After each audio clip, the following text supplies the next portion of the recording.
All right, Shalom Akim. First and foremost, I would like to give all praises, honor, and glory once again unto Yahweh, Bahashem, Yahushai, Bahashem, and Kakodash. All right, double honors to the elders and apostles over Great Millstone, who are the true elders and apostles over all Israel.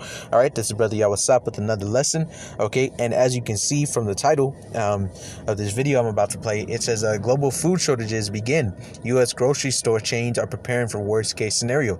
All right, so right now, which we've been speaking about this. All right, there's gonna be a famine in the land, man. All right, the Lord is about to destroy this place. All right, and it's not happening just over here in Babylon. It's happening all over the world. All right, the Lord is causing these crops not to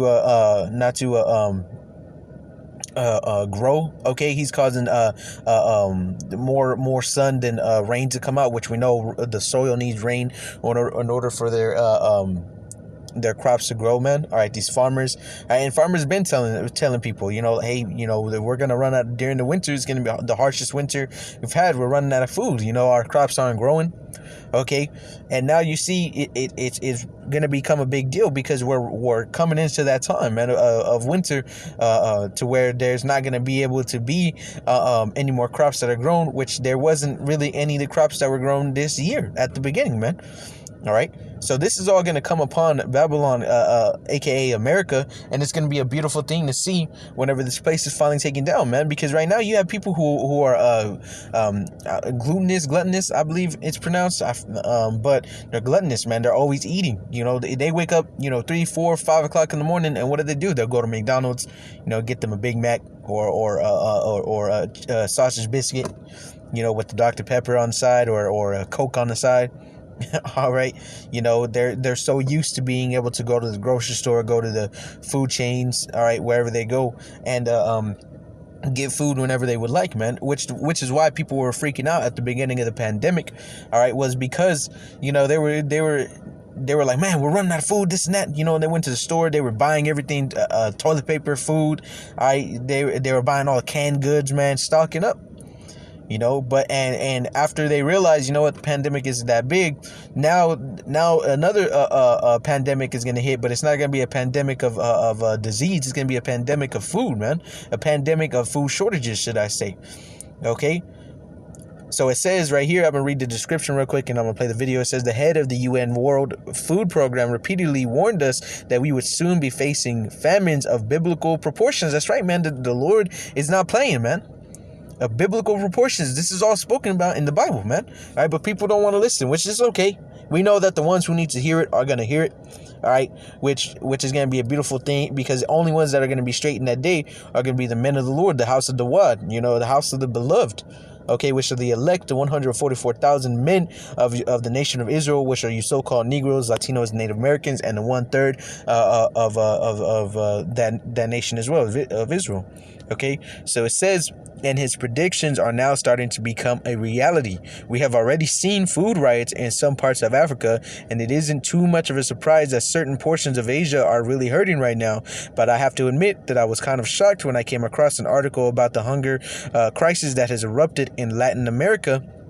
According to Bloomberg, a resurgence of poverty is bringing a vicious wave of hunger in a region that was supposed to have mostly eradicated that kind of malnutrition decades ago. Man, people are surprised, man. They don't know what the hell is going on. They don't know. They don't know why all this is happening. But we're telling you is because Yahweh is causing it to happen, man. Yahweh isn't allowing these crops to grow, man. All right, so I want to go ahead and play this video. I've been talking too much, Salakia, but go ahead and tune in. To get out there and grow our own food. Going into the winter, a lot of people are going to be leaning heavily on supply chains, on grocery stores, on farmers. And what we're seeing here is that there is indeed a shortage globally. Now, the UN had come out and had made these statements here not too long ago saying that the world would face famines of biblical proportions. I'm not so sure that many people caught that or heard that warning that they said. So much news floating around every day and happening, all these alerts and warnings. But this is kind of like the slow kill. Like when I talk about the frog slowly getting cooked and not realizing it. The shelves are becoming barren, and this is happening in many different cities. Now, your city may go to the store, may look fine, but I'm telling you, from the feedback that I get from all across the world, People are telling me they're walking in stores in their hometowns, and it doesn't make sense why some of the shelves are cleared out when there's no rush, there's no massive lines, and you have these big corporations saying that they're stockpiling, like your Walmarts and your Krogers. But yet you walk into the store, some of the shelves are empty and they're limiting items, and yet there's no rush on items. Other places seem to be moving along just fine. It just seems to me that the bigger corporations are going along with this whole thing globally, step by step, even when it comes down to rationing food. As I had said many times before, I feel like we're still in beta mode with all these beta tests happening here throughout this whole thing. One area that I want to point out is South America. They're now saying that from Mexico City all the way down to the southern tip of South America, there are food shortages, with obviously the poorest areas getting hit the hardest. So this is pretty widespread, and we can be affected by this big time here in America as well. And it can creep up on us out of nowhere as the dollar loses buying power and becomes weaker, and food becomes more scarce, and the price naturally starts to inflate. There's going to be a crossroad between the two where the dollar's coming down and the prices of food are going up, and it's going to catch people off guard. So once again, if you don't have a plan out there for food storage, please get one. Whether it's freeze-dried food to get through 6 months, or you're making a garden, a greenhouse to get through the winter. Something's got to be done from here. It cannot be just depending on these grocery chains. So, show some support to your local farmers. That will go a long way, that's for sure. And it'll help keep them in business and help keep you with fresh food in town. I'll leave a link, and I'm going to break this down further on the next live stream. So make. All right, man. So you get the gist of it. These crops aren't going to be growing, and on top of that, while I was listening just now, another thing popped into my mind. The government is gonna start rationing food, man, which is gonna lead into what? Civil war, which is gonna lead into martial law, man. All this is gonna happen, man. You see these things happening, and it's a beautiful thing to see because we're in the time that we were speaking about, man. We're in the end of Babylon's kingdom, and people know it, man. All right, there's memes going around. I saw a meme the other day that said watching America's season finale, and it was a guy eating some popcorn, who's all interested, he looked like he was interested in the movie, man. All right, people know this is the end of America, all right, which is a beautiful thing to see, man. I want to get a few scriptures as well, all right, because we are at the end, man, all right. So I want to get this. It's going to be 2nd Ezra chapter 15 and verse 1. It says, "Behold, speak thou in the ears of my people the words of prophecy, which I will put in thy mouth, saith Yahweh, and cause them to be written in paper, for they are faithful and true." That's right. These words that are written in the Bible and the Apocrypha, which really are one and the same. All right, they're really the same book. And the words that are written are faithful and true, meaning they're going to come to pass, man. Yahweh is not slack concerning his promise, and that's both the promise to the elect and the promise to the wicked, which one is salvation unto the righteous, and one is destruction unto the wicked. All right. And if you don't know which one is the righteous and which one is the wicked, man, you need to do some studying. You need to watch some videos. All right. Or you can keep it moving. Get out of here, man. All right, so it says, verse 3, "Fear not the imaginations against thee. Let not the incredulity of them trouble thee that speak against thee. For all the unfaithful shall die in their unfaithfulness." That's right. So you brothers who see these things and get that fear in your heart, you're not fearing of what's to come. You having the fear of Yahweh, man. All right, well, at least I hope you are. Because the Lord is going to put the fear his name. He's going to put the fear of his name into all people, man. Right? He's going to show him that he is, as it is written, Yahweh, I am. All right, which that would be a higher, but we call him Yahweh. All right. So it says, verse 4 or verse 5, Salakia, "Behold, saith the Lord, I will bring plagues upon the world, the sword, famine, death, and destruction.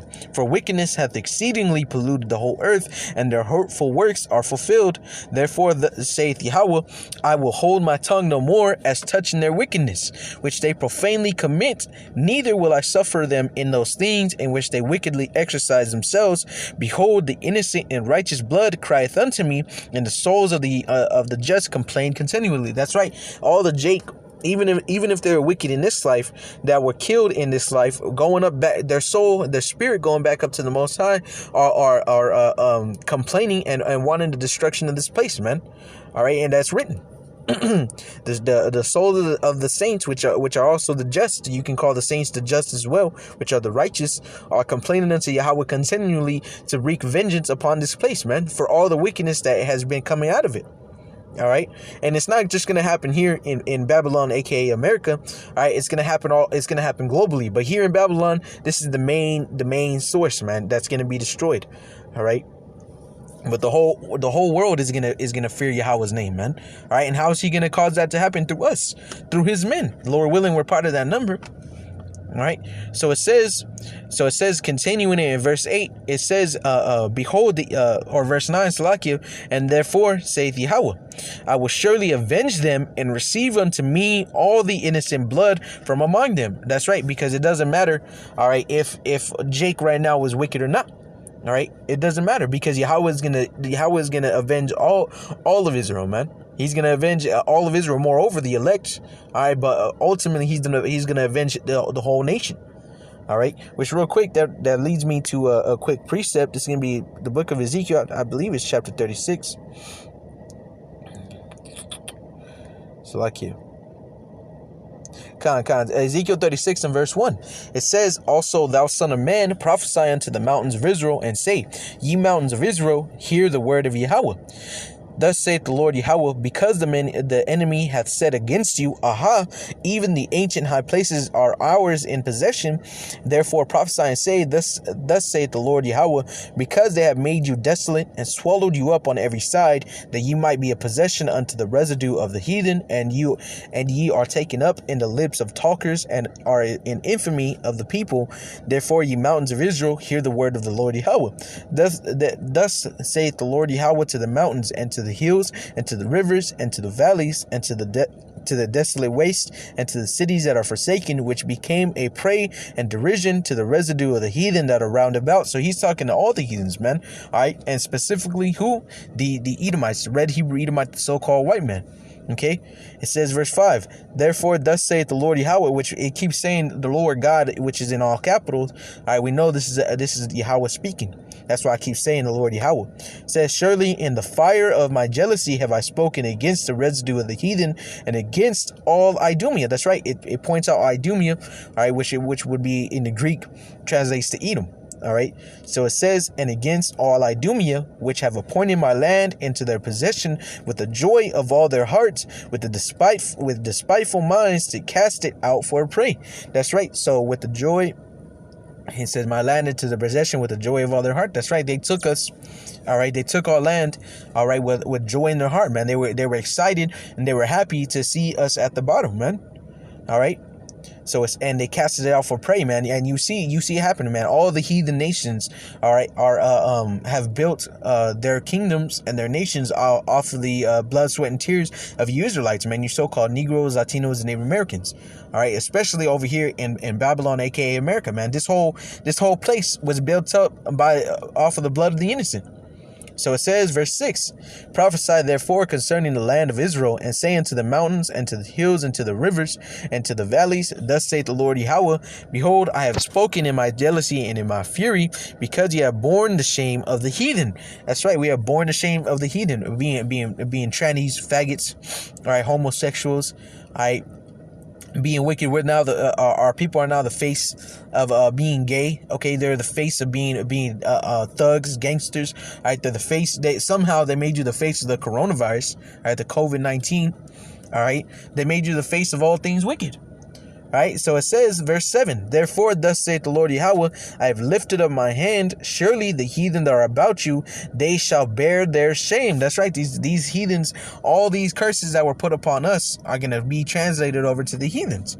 It says, all right, but ye, O mountains of Israel, ye shall shoot forth your branches, and yield your fruit to my people of Israel, for they are at hand to come. For behold, I am for you, and I will turn unto you, and ye shall be tilled and sown. So the Lord is gonna bring back the nation of Israel, man, to a full blast. All right, so it says, and I will multiply men upon you, all the house of Israel, even all of it, and the city shall be inhabited, and the waste shall be builded. All right, and I will multiply upon you man and beast, and they shall increase and bring fruit, and I will settle you after your old estates, and will do better unto you than at your beginnings, and ye shall know that I am Yahweh. That's right. Because of these heathen nations have taken us and they've put us to shame, man. We have borne their shame. Everything that they were doing in wickedness and in secret, all right, they have made us the face of. All right, therefore the Lord is going to avenge us. All right, by way of what? Let's go ahead and get back into it. All right, so it says 2 Esdras 15, all right, and verse 9 again, and therefore saith Yahweh, I will surely avenge them and receive unto me all the innocent blood from among them. Behold, my people is led as a flock to the slaughter. I will not suffer them now to dwell in the land of Egypt, but I will bring them with a mighty hand and a stretched out arm, and smite Egypt with plagues as before, and will destroy all the land thereof. Egypt shall mourn, and the foundation of it shall be smitten with the plague and punishment that Yahweh shall bring upon it. All right, which is the famines, all right, the pestilences, these plagues, all this is going to come upon Egypt, which whenever you get into that word Egypt, it goes into the word it pretty much means bondage. All right, which right here in America, all right, we're in a place of our bondage. For you so-called Negroes, Latinos, Native Americans, we're in a place of our bondage. Right, that's why it says I will smite Egypt as the plagues of before. All right. Which right now there's nothing major going on in Egypt that we know about. All right, it's talking about here in America. And it says, and smite Egypt with plagues as before, and will destroy all the land thereof. That's right. The Lord is going to destroy this place with the perpetual hatred. All right. And it's going to be a beautiful thing. All right. Because people are going to freak out. They're not going to know what to do, man. They're not going to understand why it's happening. They're not going to understand how as that guy Dabu 7 was saying. All right, people are going to be shocked. It's going to come upon them as a thief in the night. They're going to be like, man, there was just food here yesterday. What happened? All right. And as he would, there's another thing he said that I wanted to speak on about. Even if you people do start rationing, man, it's not gonna benefit you. The only ones it's going to benefit, all right, is going to be the men of Yahweh. All right, the house of David, the house of Dawad. All right. You're gonna see, all right, who the Lord's men are, and you're gonna see who's faithful and true, all right, during that day, because this place is gonna be destroyed. It's gonna come upon them as a thief in the night. All right, Yahweh is not playing any more games, man. All right, so I want to continue in it. So it says, verse 13. They that till the ground shall mourn, for their seeds shall fail through the blasting and hail, and with a fearful constellation. That's right, the fearful constellation, man. Farmers were telling people this whole year, hey, man, there's something going on. our crops aren't growing. The sun isn't giving off. There's not a lot of rain. There's not a lot of any of that. Our crops aren't growing. There's going to be a famine, all right, which they didn't necessarily say the word famine, all right, but there's going to be, they said shortage. There's going to be a shortage of food come this winter. All right, and that's happening, man. This is prophecy, man. So it says, I'm going to end it off here. All right, woe to the world, verse 14, 2 Esdras 15 and 14. Woe to the world and them that dwell therein, for the sword and their destruction draweth nigh, and one people shall stand up and fight against another, and swords in their hands. That's right. So Yahweh Bashim Shai is going to cause all these people to freak out and go crazy. All right, because of the famines and pestilences that are coming. All right, so with that being said, man, Lord willing, this was edifying. I'll try to make a part 2, Lord willing. All right, once again, I want to give all praises to the Lord Yahweh, Bahashim Yahweh Shai, Bahashim Akakwadash. All right, double honors once again to the elders and apostles of a great millstone, who are the true elders and apostles over all Israel.